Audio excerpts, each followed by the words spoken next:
Et oui, salut à tous. Alors, aujourd'hui, on est venu pour une nouvelle vidéo.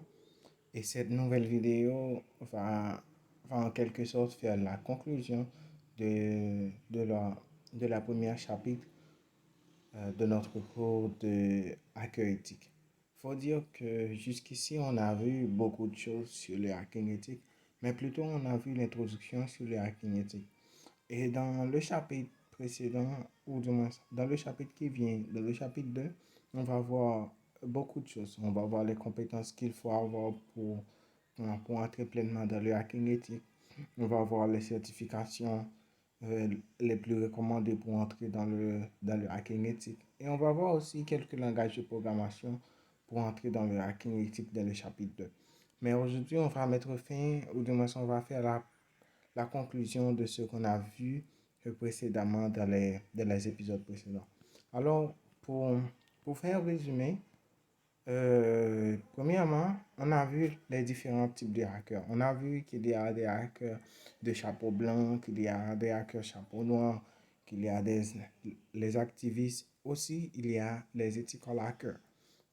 On a vu que les ethical hackers sont ceux qui travaillent pour un organisme, mais ces ethical hackers-là qui travaillent pour un organisme, ils travaillent avec une autorisation en main.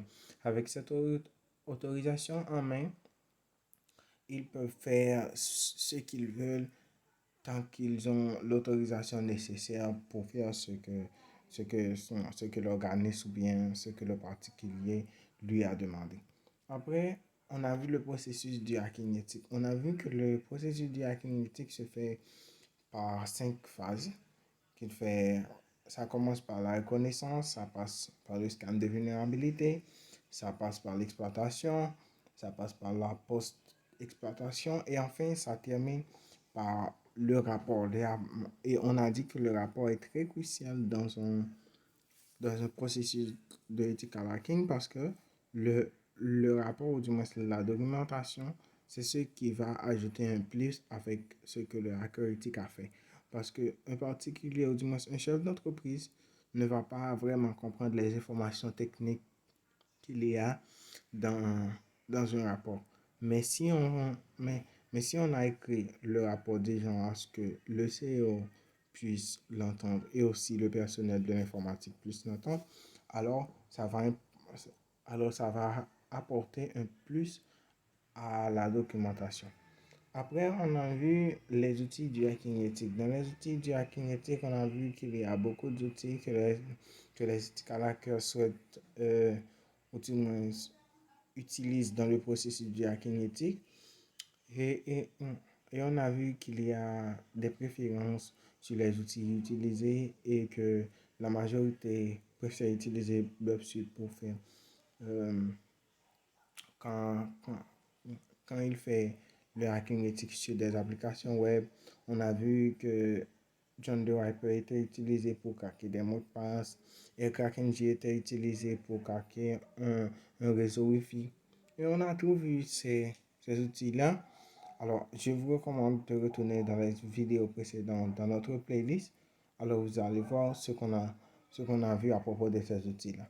Après, on a vu les méthodes d'attaque et on a dit que les méthodes d'attaque peuvent être beaucoup.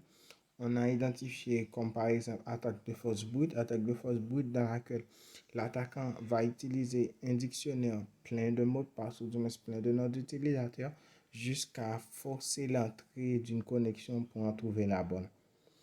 On a aussi vu l'injection SQL qui allait nous permettre de retrouver tout ce qu'il y a dans une base de données, c'est-à-dire les informations confidentielles d'un client, carte bancaire, nom d'utilisateur, password, tout cela. Avec l'injection SQL, ça dépend sur la base de données qu'on va le faire. Ça va nous permettre de retrouver beaucoup de données. Et on a aussi vu l'ingénierie sociale qui est une technique utilisée pour persuader les clients de nous donner des informations confidentielles à l'insu.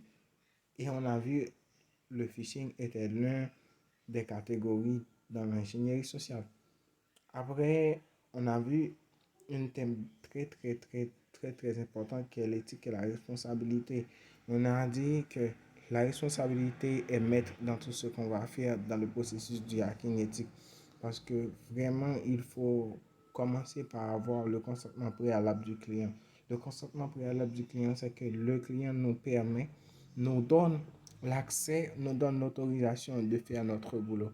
Après, on a aussi vu la confidentialité comme un des facteurs de l'éthique parce que la confidentialité est garantie en ce que nous, le hacker éthique, nous avons discuté avec le client, ce que nous avons discuté et ce que nous avons planifié va être resté confidentiel entre les deux. Et aussi, on a vu l'éducation continue dans laquelle on a parlé que même si on a un hacker éthique, même si on est doté d'une certification, d'un cours de haut niveau, il faut toujours être entre un processus d'éducation, d'éducation continue, c'est-à-dire qu'on va toujours rester en étape d'apprentissage, apprentissage sur le système qu'on est en train de faire le test d'intrusion, apprentissage sur notre environnement, apprentissage à rester à jour sur les nouvelles failles de sécurité, tout cela. Et on a vu beaucoup de ces vertus de l'éthique du hacker. Et aussi, eh bien, je pense que l'éthique et la responsabilité étaient la dernière branche. Alors, je vous attends pour la deuxième chapitre qu'on va voir dans les jours à venir. Et dans la deuxième chapitre, on va voir beaucoup de choses qui vont être très chaudes. Je veux vous dire que notre cours va être de 30 épisodes. Et dans ces 30 épisodes-là, on va dédier, ou du moins, on va dédier 30 épisodes pour la théorie et 20 épisodes pour ce qui est de pratique. Mais maintenant, pour entrer dans le vif du sujet, c'est qu'on a besoin de beaucoup de théorie et après on va entrer dans la pratique. Alors, c'était tout pour aujourd'hui. On se verra, on se verra à la prochaine.